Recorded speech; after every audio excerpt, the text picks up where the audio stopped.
My grandmother had breast cancer a long time ago, and she went through some surgery, which was pretty severe back then.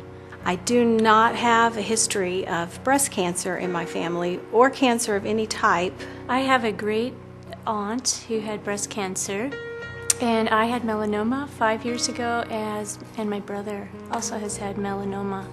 So that's the only history of cancer, and there's apparently not a connection between my melanoma and my breast cancer. No, I don't have any history of breast cancer in my family at all that I'm aware of. I felt a little lump, so that started the process. I went in for my normal screening mammogram, and we found the lump and biopsied it, and it was cancer. And I was very, very fortunate in the fact that my tumor was so small. It had not spread to the lymph nodes yet. I've always been really good about getting mammograms, and I was found on a mammogram. It was very small. I couldn't feel it at all, so it was early detection. I was very fortunate. Yeah, I'd always been a regular having mammograms done. I'd had a couple of cysts before that were biopsied, so I was very tuned in. And I did all the things that we talk about. I was a regular exerciser, 5-6 days a week, pretty intense on that, kept my weight down, ate well, took care of myself, had a lovely life, not a lot of stress. I was really on track with my health, and so this was a bit of a shock.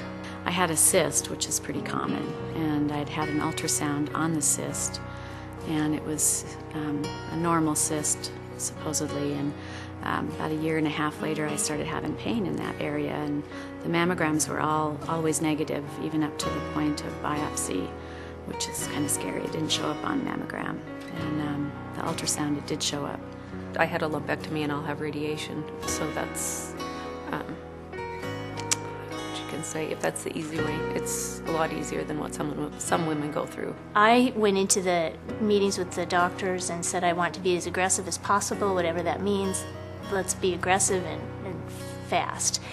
I met with Dr. Michael Snyder, who has been everything I would ever want in an oncologist, because he made sure to give me information, but not more than I could handle, because I was pretty shaky. Every chemo treatment I went to, I had a little gift bag that some anonymous, I'm still not to this day sure who they were, have an idea, but they brought me a gift bag, so I don't want to tear up here, but that was special.